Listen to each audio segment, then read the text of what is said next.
Dybt inde i Virunga-bjergene hørte en kvinde noget trænge sig gennem træerne. Da hun kiggede op, gik hendes hjerte i stå. En vild gorilla kom gående direkte mod hende, og den var ikke alene. Før vi fortsætter, så husk at give videoen et like og abonnere på vores kanal, så du ikke går glip af flere rørende historier. Og skriv til os i kommentarerne, hvor du ser med fra, og hvad klokken er hos dig lige nu. Maja stivnede. Gennem træerne nærmede en mægtig mørk skygge sig. Den løb ikke, den angreb ikke, men den gik, overvejet og målrettet. Karen, hviskede Maja, mens hjertet bankede helt op i halsen. Nej, det er ikke muligt. Bente sænkede kikkerten, og hendes stemme rystede. Maja, det er en vild gorilla. Den burde ikke engang nærme sig lejren. Men Karen fortsatte. Hendes mave var opsvulmet. Hendes åndedræt var besværet, og så Maja det. Gorillaen led. Hun havde smerter. Hendes øjne var rettet direkte mod Maja. Hun skal føde, udbrød Maja. Bente greb hende i armen. Vilde dyr gør ikke sådan noget. De opsøger ikke mennesker for at få hjælp. Noget er galt. Det trak sig sammen i Majas mave. Karen trådte ind på lysningen. Hendes mægtige krop bevægede sig klodset. Hun pressede den ene hånd mod siden. Hun eftergispede vejret i korte, desperate intervaller. Maja havde oplevet dyrefødsler før, men aldrig noget lignende. Hun havde aldrig set en vild gorilla komme direkte til et menneske for at søge redning. Da Karen kiggede på hende, holdt Maja op med at bevæge sig. I hendes øjne så hun intet raseri, ingen trommen på brystet, kun en uendelig træthed og noget, der lignede en dyb frygt. Bare rolig, pige, det er mig, sagde Maja beroligende. Karen udstødte en svag lyd og gik frem på sine knurrer. Fra dybet af hendes krop lød et lavt heststøn, så kraftigt, at Bente uvilkårligt trak sig tilbage. Maja, sagde hun indtrængende, gå ikke tæt på hende. Hvis hun angriber... Hun angriber ikke, afviste Maja og slap ikke gorillaen med øjnene. Hun har ondt. Karen bevægede sig fremad igen med håndfladerne mod jorden. Da hun var helt tæt på, sank hun sammen på jorden, trak vejret tungt og rystede. Hun rakte den ene hånd ud og rørte græsset med fingrene. Så forsigtigt, som om hun ikke var sikker, bevægede hun håndfladen mod Maja. Majas hjerte bankede vildt. Hun er kommet efter mig, sagde hun stille. Bentes stemme var fuld af desperation. Du er vanvittig, hvis du går hen til hende. Et slag, og det er forbi med dig. Men Maja var allerede i bevægelse. Hun satte sig på hu, barefodet i det våde ler, og rykkede meget langsomt frem. Jeg er her hos dig, Karen, hviskede hun. Alt skal nok blive godt. Gorillaen udstødte en stresset lyd, noget midt imellem et brøl og et græd. Hele hendes krop spændtes. Maja så, hvordan fødselsvejerne kom hurtigere, stærkere, tættere og tættere på. Hun greb radioen. Dr. Mads, det er Maja. Karen skal føde, hun lider, hun er kommet direkte ud af skoven til os, og hun søger hjælp. Fra radioen lød der skrattende lyde, og derefter doktorens alvorlige stemme. Maja, du er ikke trænet til det her. Hold dig væk. Hold øje med, hvordan hun trækker vejret, men forsøg ikke at gribe ind. En skræmt gorilla kan nemt dræbe. Maja kiggede op. Karens hånd holdt hende om armen. Hun klemte ikke hårdt, men det var tydeligt, at hun ikke havde tænkt sig at give slip. Hun lader mig ikke gå, sagde hun i radioen. Hun stoler på mig. Hvis jeg går, går hun i panik. Maja, du bliver nødt til at lytte til mig. Men radioen faldt ud. Bente bandede. Det her er vanvid. Du klarer det ikke alene. Hun kan dræbe dig ved et rent uheld. Maja kiggede vredt på hende. Så hent de andre. Hvis du er bange, så gå. Jeg lader hende ikke være her. Karen skreg igen, denne gang dybere. Hendes øjne var stramt lukkede, da hun rullede om på siden. Hendes bryst hævede sig vildt. Lyt til mig, træk vejret, sagde Maja med rystende stemme. Du gør det fantastisk. Bare træk vejret, ligesom før. Hun huskede fortiden, hvor Karen plejede at komme hen til hende under fodringen og efterligne hendes bevægelser. Hvordan hun forsigtigt rørte hendes ansigt og pillede i hendes hår. Det minde gav hende styrke. Maja rykkede endnu tættere på. Vær ikke bange, du er i sikkerhed. Jeg er her. Karen klemte Majas arm en gang og slap så grebet. Hendes klagen var nu mere indtrængende. Majas instinkter bød hende at flygte, men hendes følelser tillod det ikke. Kom nu, Karen. Du kan godt det her.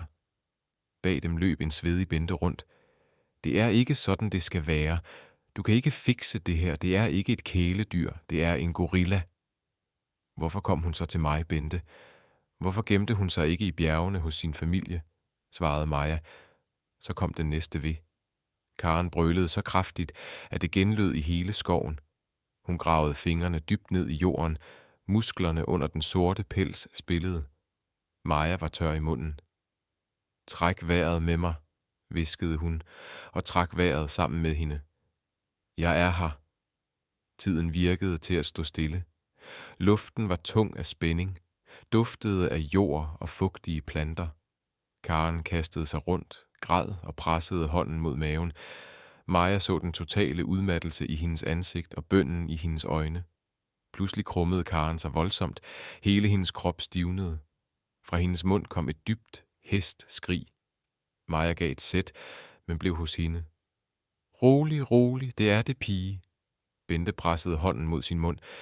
Maja, du skal væk med det samme. Ti stille, hvæste hun ad hende. Hun har brug for ro. Et skrig til, denne gang kortere.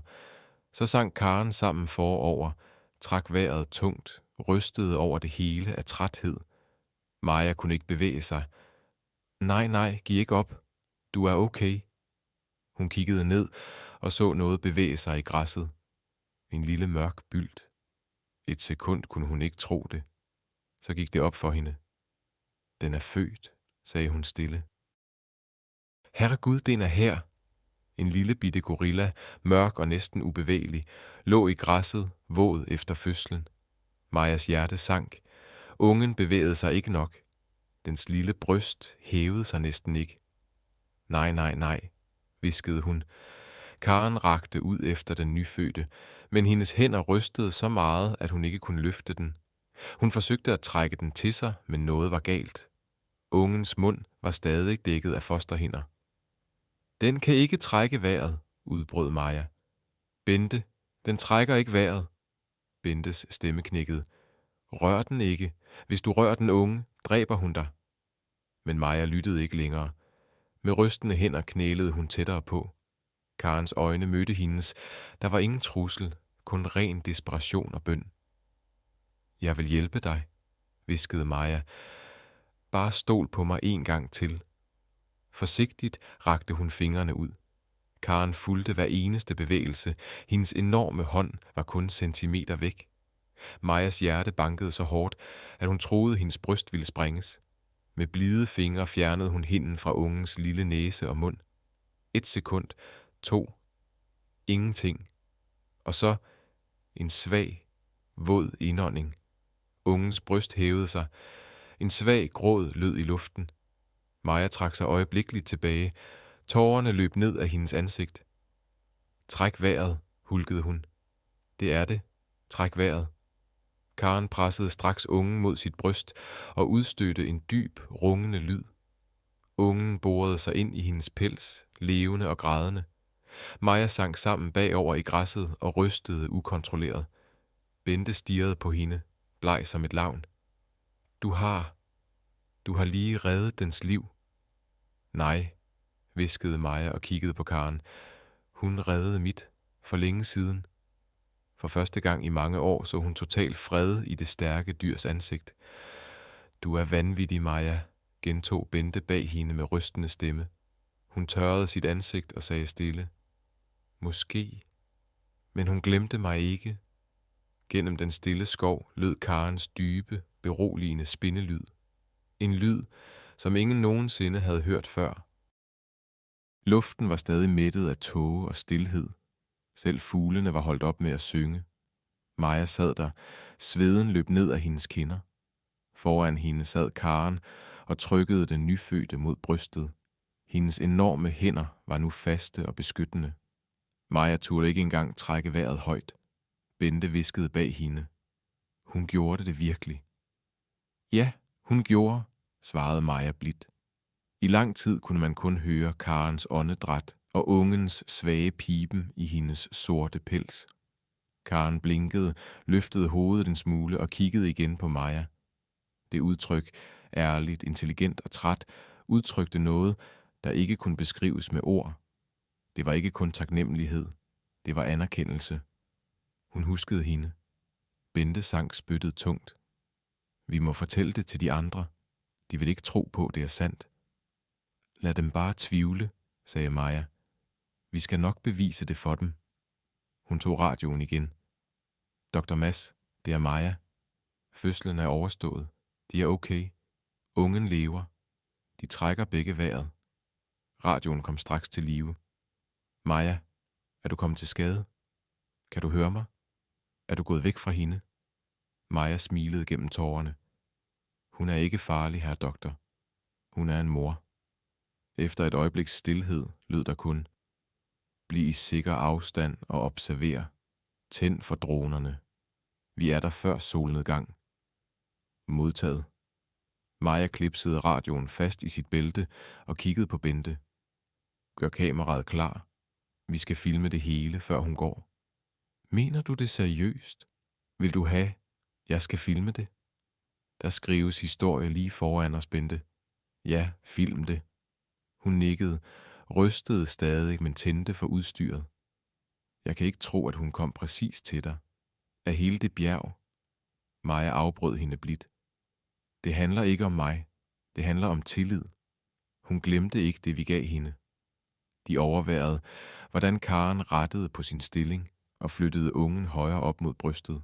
Små fingre greb fat i hendes pels. Så skete der noget overraskende. Karen bøjede hovedet, hendes læber rørte ungens kind, og hun udstødte den dybe, vibrerende brummen.